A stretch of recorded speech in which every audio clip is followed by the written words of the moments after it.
CS2 is here, and it replaces CSGO as the world's most competitive PC shooter, with GeForce Now being proven as an effective way to play the game competitively with the Ultimate tier. The question is whether this statement is true, and can you still play well on the other tiers? Well, let's lock and load, and remember, this isn't the killing house anymore. This is real life.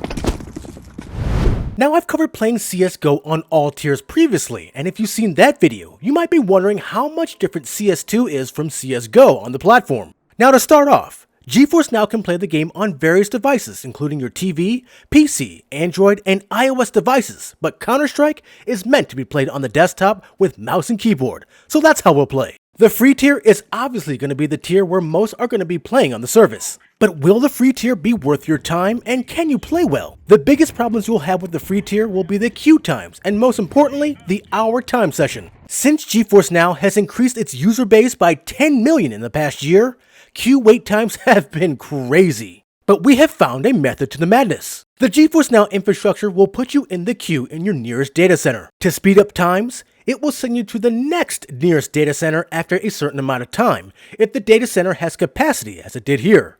My nearest data center is Newark, New Jersey, but GeForce Now sent me to Atlanta, which will give me more additional latency due to the increased distance. This may happen to you, or it might not. This did help my wait time, but will this hinder my gameplay?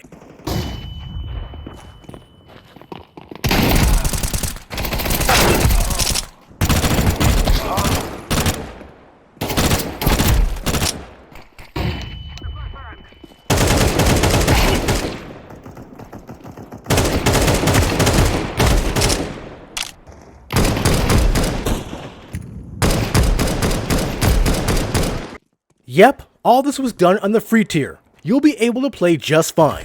It does help to be good though. I've been playing CS since the beta in 1999, and that 10-year badge they gave me should be a 20-year badge at least. But of course, Steam didn't exist back then. Now check this out though. For those worried about latency, I am connected to the GeForce Now servers in Atlanta, and we share data centers with the CS servers in the same location. This put my ping at a really low number, so this basically makes up for the longer distance. This won't always be the case though. Now, the biggest thing that will hinder your gameplay on the free tier will be the hour time limit per session. Make sure you manage your hour correctly to avoid never knowing how this match ends. So will the priority tier help with this? With the priority tier, you'll still get a max resolution of 1080p and a 60 FPS stream, but the graphics settings and the machine configuration are upgraded to either an RTX 2080 or an RTX 3060, compared to the GTX 1060 configuration on the free tier. There might have been a couple of times where I hit under 60 FPS on the free tier. This is generally something you shouldn't have to worry about on the priority tier, even with the amazing smoke effects. You also won't have to worry about the hour time limit. You will get a 6-hour time limit on this tier for a nice long lengthy game session. This tier also bypasses the queue so you can load your game immediately. And once again, I have the lowest ping on the server, and on top of this, I'm on a GeForce Now server that is even closer to me this time. So add the ping that you have with GeForce Now, find this with Ctrl-N, and add this to your ping on the CS server, and that's your actual ping. It really does even out compared to everyone else. It might even be better. The priority tier is well worth the wait if you're looking to bypass the queue and wait times, but if you can bear the free tier queue, the free tier won't let you down. Priority has a little better performance just without the wait, but I guess that can make all the difference. Now here's the ultimate question.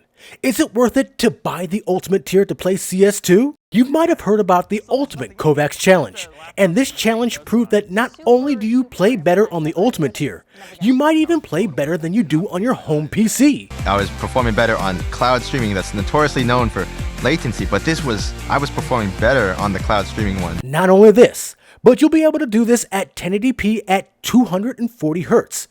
4K at 120 Hz, and they even have ultra widescreen support. Now, is the Ultimate tier worth it? Oh yes. With the power of NVIDIA's 4080 SuperPods, you'll be able to hit insane frame rates and also activate the reflex technology. These aspects combined will provide you with some of the best response times on the web, even at super resolutions. Now be aware that there is a minimum GPU requirement to handle streaming at this rate. NVIDIA recommends a minimum of a GTX 10 series GPU or equivalent to handle decoding the stream. Make sure your device has a graphics processor equal or greater than this to get the best of what the Ultimate tier can offer. Ultimate can also be played on the NVIDIA Shield TV Pro and qualified MIDI PCs. I will put the links to these devices and the GPU requirements in the description. Don't forget to make sure that you have decent internet. I would have a minimum download speed of 50 megabits per second for priority members, and 100 megabits per second for the Ultimate tier for maximum bitrate streams, especially if you live with others using the internet. The GeForce Now Ultimate tier is truly the preferred way to play Counter-Strike 2, even on an old PC, or laptop, or even a Chromebook, and still perform well. If you like this overview of Counter-Strike 2 on all tiers of GeForce Now, give us a like. Also, make sure to join as a member of the channel or join our Patreon and Discord in the links below. And above all else, make sure to subscribe to keep it locked right here at the only place where you can do battle in gaming heaven, Cloud Gaming Battle. Counter